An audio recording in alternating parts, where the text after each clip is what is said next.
भगवान श्री कृष्ण ने महाभारत युद्ध के दौरान गीता के ये उपदेश अपने प्रिय शिष्य अर्जुन को दिए थे। गीता में दिए उपदेश आज भी उतने ही प्रासंगिक हैं और मनुष्य को जीवन जीने की सही राह दिखाते हैं। श्री कृष्ण के उपदेश हमें धर्म के मार्ग पर चलते हुए अच्छे कर्म करने की शिक्षा देते हैं। आत्मा अमर है, इसलिए मरने की चिंता मत करो। इस संसार में कुछ भी स्थायी नहीं है।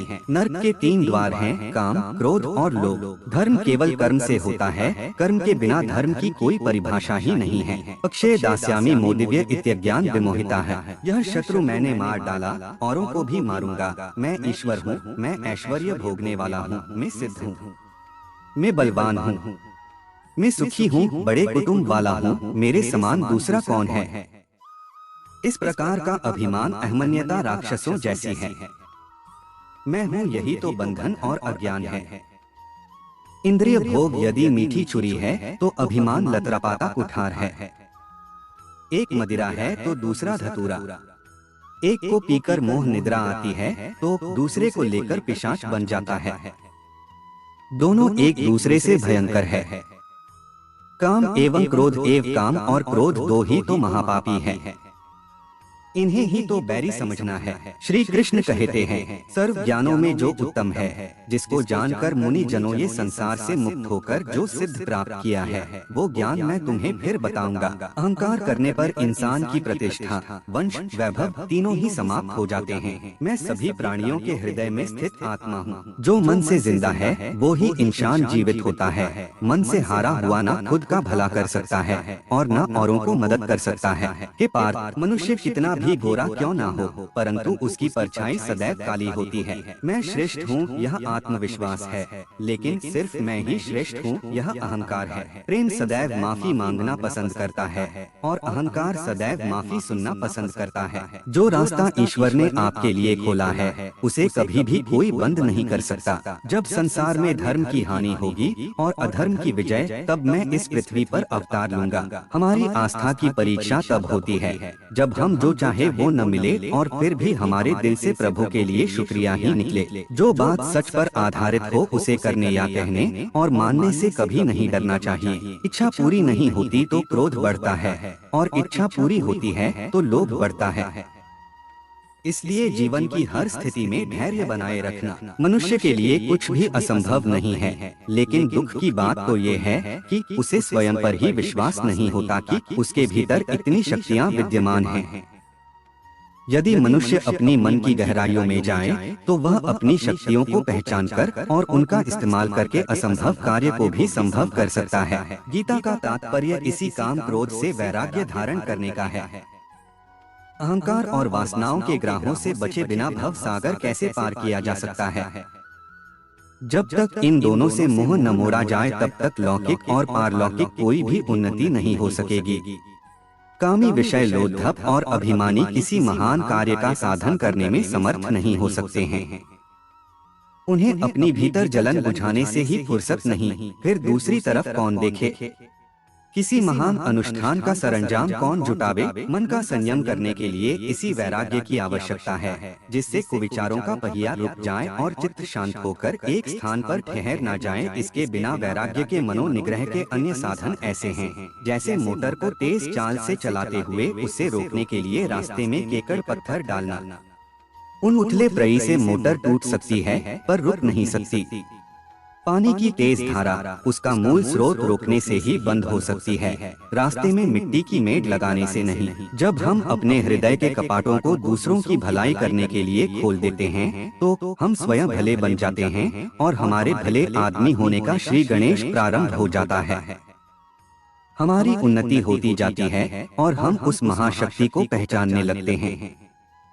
गीता में श्री कृष्ण अर्जुन को कहते हैं कि हे गांडीवधारी सुनो, धर्म केवल रास्ता दिखाता है, मंजिल तक तो खुद को जाना रहता है। अगर तुम्हें किसी ने दुखी किया है तो बुरा मत मानना।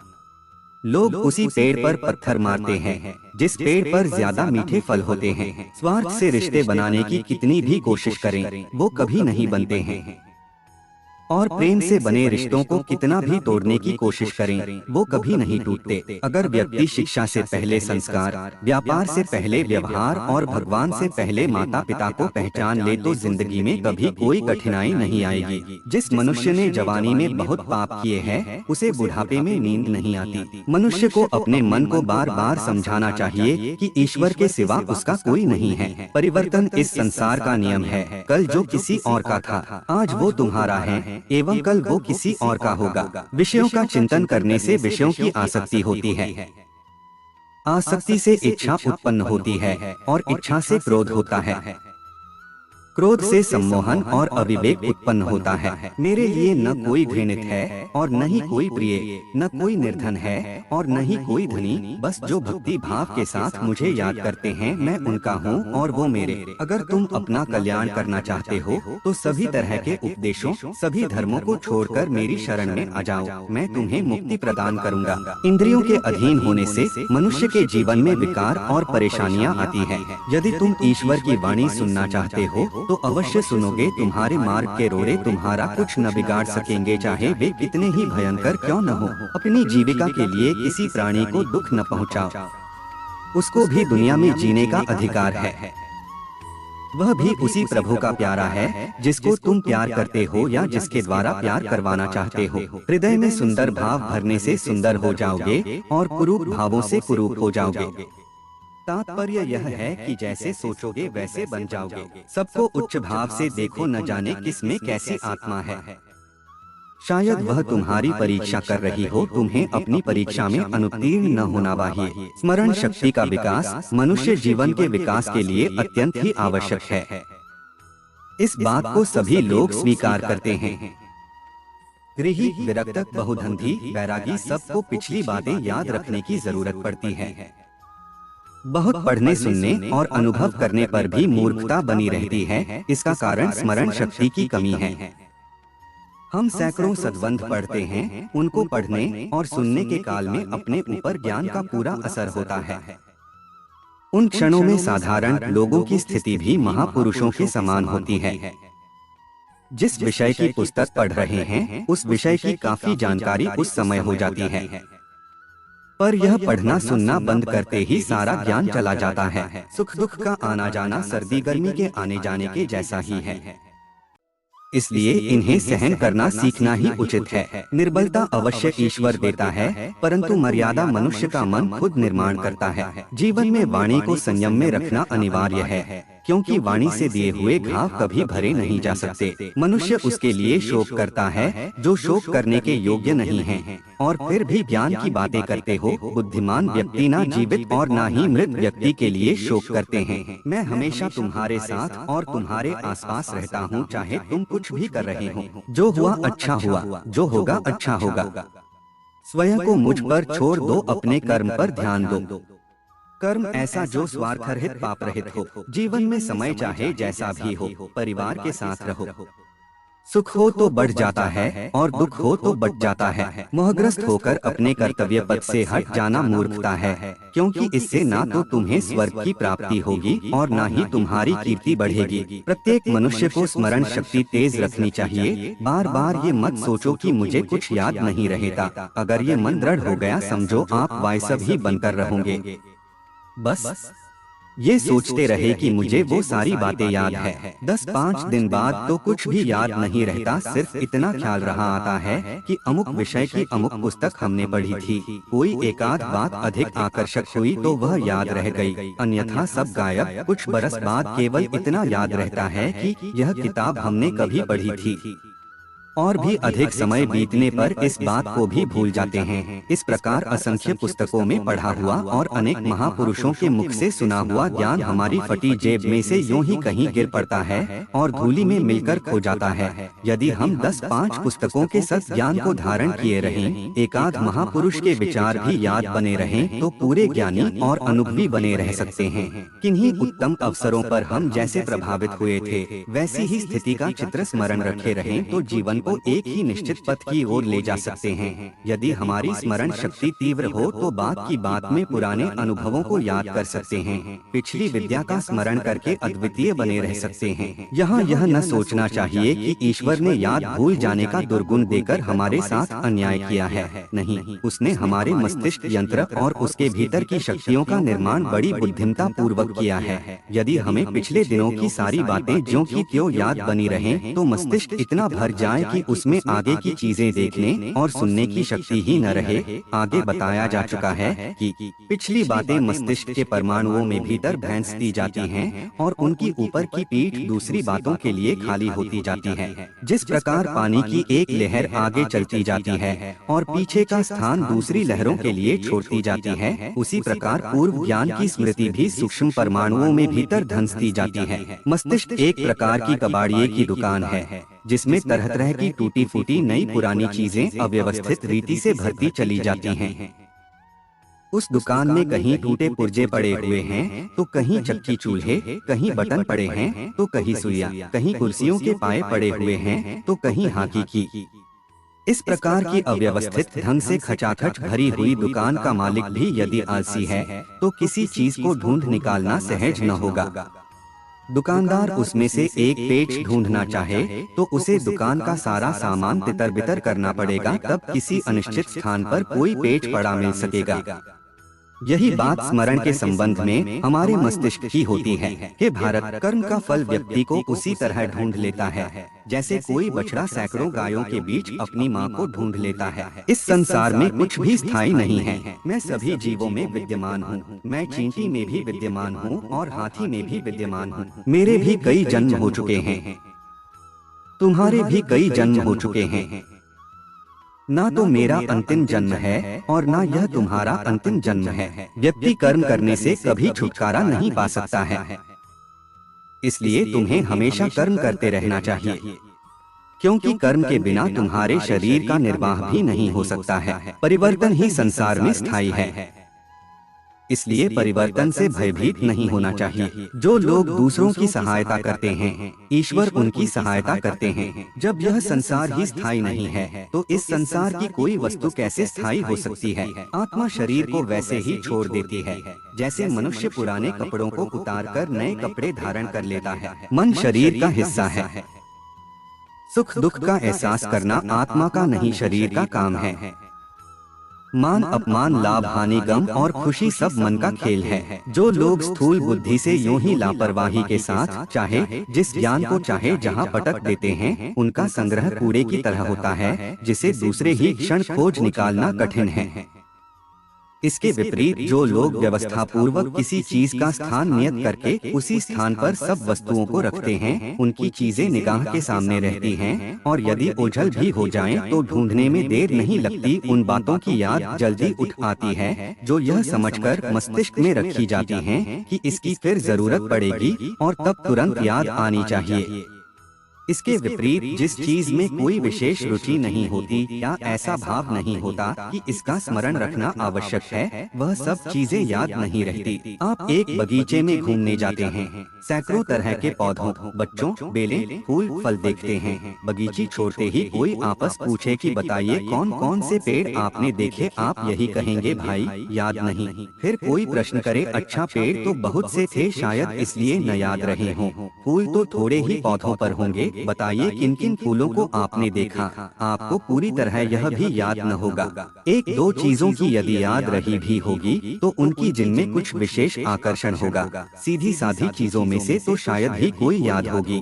दूसरे दिन आप उसी बगीचे में जाते हैं और सोचते हैं कल के पूछने वाले को आज ठीक जवाब दूंगा, और पेड़ों को ध्यान से देखते हैं, फूलों को ठीक तरह पहचानते हैं, उनके नाम याद करते हैं और ध्यान देते जाते हैं कि यह सब बातें मुझे ध्यान रखनी हैं। साथ ही डरते जाते हैं कि कहीं भूल न जाऊं, जिससे कल की तरह आज भी निरुत्तर होकर अपनी स्मरण शक्ति की स्थूलता का उपहास न कराना पड़े। अब आप बगीचे के बाहर आइए, सारे बगीचे का चित्र मस्तिष्क में घूम रहा है। पूछने वाला फिर पूछता है, बताइए साहब आज बगीचे में क्या देखा। आप तुरंत ही सब चीजें बता देते हैं। भूल पड़ती है तो केवल एक दो बात की, यह भी इसलिए कि इस प्रकार स्मरण को धारण करने का यह पहला अभ्यास था। अभ्यास कुछ पुराना होते ही याद रखने की भावना दृढ़ होते ही वे बातें आपको तुरंत याद आने लगेंगी जिनके लिए अभ्यास किया था। अकबर किस सन में पैदा हुआ था यह स्कूल के विद्यार्थियों को ठीक याद होता है, पर उनसे पूछा जाए कि तुम्हारा छोटा भाई किस सन में पैदा हुआ था तो उन्हें याद न होगा। क्या छोटे भाई की अपेक्षा अकबर अधिक घना संबंधी है? नहीं, अकबर की जन्मतिथि याद रखने की इसलिए कोशिश की गई है कि शायद यह बात परीक्षा में पूछी जाए, पर छोटे भाई के बारे में ऐसी कोई आशंका नहीं है, इसलिए वह याद भी नहीं है। स्कूल में ज्योमेट्री हम में से सबने पढ़ी होगी, पर जिन्हें स्कूल के बाद उससे काम नहीं पड़ा उन्हें एक दो साथियों को छोड़कर शेष सब साधे भूल गई होंगी। पर कक्षा 1 में याद किए गए पहाड़े अभी तक याद होंगे, क्योंकि उनके पीछे अनेक बार यह भावना की गई है कि यह हमें याद रखने हैं। उपरोक्त पंक्तियों को पढ़ने के बाद पाठक समझ गए होंगे कि स्मरण शक्ति तभी ठीक काम करती है जब उसके पीछे याद रखने की इच्छा और प्रयत्न हो।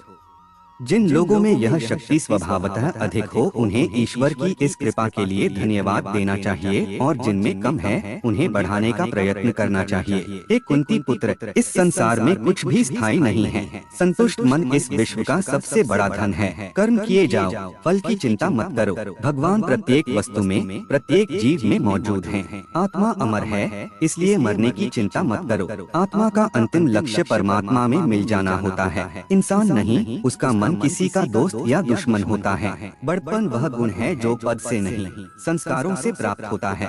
व्यक्ति या जीव का कर्म ही उसके भाग्य का निर्माण करता है। वर्तमान परिस्थिति में जो तुम्हारा कर्तव्य है वही तुम्हारा धर्म है। मन बहुत चंचल है जो इंसान के दिल में उथल पुथल कर देता है। जब वे अपने कार्य में आनंद खोज लेते हैं तब वे पूर्णता प्राप्त करते हैं। आगे हमने स्मरण शक्ति बढ़ाने का एक अभ्यास ताश की बूंदों को याद रखने का बताया गया था। अब एक और अभ्यास बताया जाता है। कोई ऐसा एक रंगा चित्र लीजिए जिसमें अनेक चीजें दिखाई पड़ती हों। सीनरी के चित्र इस कार्य के लिए अच्छे बैठते हैं। इस चित्र को 1 मिनट ध्यान से देखिए, फिर एक कागज पर लिखिए कि उसमें क्या क्या चीजें देखी। बात को अपने लिखे हुए कागज और चित्र का मुकाबला करके देखिए कि आप क्या क्या बातें लिखने में भूल गए हैं। अब दूसरा चित्र लीजिए और उसे देखिए तथा पूर्ववत उसमें देखी हुई चीजों को भी लिखिए। तत्पश्चात परीक्षा कीजिए कि अब की बार क्या छोड़ गए। एक चित्र एक बार ही काम में लाना चाहिए, क्योंकि दूसरी बार तो कोई चीज छूट ही नहीं सकती। पहली बार जो भूल गए थे मुकाबला करने में आपने जान लिया कि इसमें अमुक भूल थी, फिर दूसरी बार भूल रहने के लिए कोई चीज ही नहीं बचती। एक दिन में 2-3 चित्रों का अभ्यास काफी होगा। यह जरूरी नहीं है कि इतने चित्र खरीदे तभी काम चले। सचित्र पुस्तकों में अनेक चित्र होते हैं। ऐसी एक किताब से कई दिन का काम चल सकता है। कुछ देर के लिए मित्रों से सचित्र पुस्तकें मांगी जा सकती हैं। इस प्रकार बिना कुछ खर्च किए भी यह अभ्यास चलाया जा सकता है। 1 मिनट का अभ्यास ठीक हो जाए तो फिर समय घटाना चाहिए। 50 सेकेंड, फिर 40, फिर 30 सेकेंड। इस प्रकार 1-2 सेकेंड देखकर ही चित्र का पूरा विवरण लिख देने तक का अभ्यास करना चाहिए। एक रंगे चित्र के बाद बहुरंगे चित्रों का अभ्यास है। इसमें दिखने वाली चीजों का स्वरूप और रंग दोनों लिखना चाहिए। यह दोहरा अभ्यास है, इसलिए आरंभ काल में 2 मिनट तक समय देखने के लिए लिया जा सकता है और क्रमशः घटाया जा सकता है। कुछ दिन लगातार इस चित्र दर्शन और लेखन के अभ्यास करने पर स्मरण शक्ति का काफी विकास हुआ मालूम पड़ने लगता है। हे महाबाहो, मेरे ये अनमोल वचन जीवन में याद रखना। अहंकार करने पर इंसान की प्रतिष्ठा, वंश, वैभव तीनों ही समाप्त हो जाते हैं। जीवन में कभी भी किसी से अपनी तुलना मत कीजिए। आप जैसे हैं सर्वश्रेष्ठ हैं। बुरे कर्म करने नहीं पड़ते हो जाते हैं और अच्छे कर्म होते नहीं है करने पड़ते हैं। जो अपने मन पर नियंत्रण नहीं रखता वह स्वयं का क्षण क्षण में शत्रु बनता जाता है। बुद्धिमान व्यक्ति को समाज कल्याण के लिए बिना आसक्ति के काम करना चाहिए। स्वार्थ संसार का एक ऐसा कुआं है जिसमें गिरकर निकल पाना बड़ा कठिन होता है। सेहत के लिए योग और किसी की जरूरत पर सहयोग दोनों से ही जीवन बदलता है। आत्मज्ञान की तलवार से काटकर अपने हृदय से अज्ञान के संदेह को अलग कर दो। दुष्ट लोग अगर समझाने मात्र से समझ जाते तो यकीन मानो महाभारत कभी ना होता। मनुष्य अपने विश्वास से निर्मित होता है। जैसा वो विश्वास करता है वैसा वो बन जाता है।